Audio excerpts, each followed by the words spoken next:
Welcome back to my channel Shriya Sarvika. So ఈరోజు నేను పాలకూర పప్పు ఎలా చేయాలో నా స్టైల్లో చూద్దాం.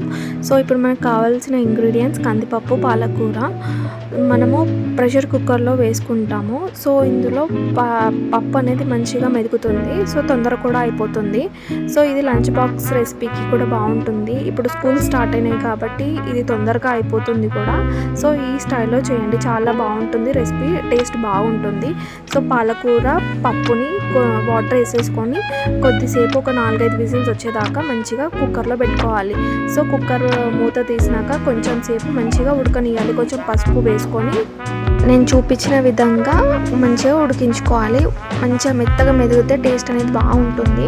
సో తగినంత కారం నేను 2-3 స్పూన్లు వేసుకున్నాను. సో మా ఇంట్లో తినేటట్టుగా నేను వేసుకున్నాను అన్నట్టు.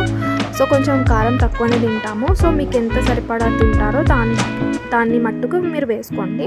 సో ఇలా కొంచెం కారం వేసినాక చింతపులుపు, ఈ పులుపు వేయడం వల్ల పాలకూర పప్పు టేస్టే మారిపోతుంది. సో టమాటోస్ వాడొద్దు, పాలకూరలో స్టోన్స్ అయ్యే అవకాశం ఎక్కువ ఉంటుంది. సో తగినంత కారం, ఉప్పు మంచిగా వేసేసుకొని కొద్దిసేపు ఉడికించుకోవాలి. ఉడికించుకున్న తర్వాత పోపుకి మనం వాడేది ఆవాలు, జీలకర్ర, కొంచెం పసుపు, ఎండిన మిర్చి అండ్ ఇంకేంటంటే వెల్లుల్లి.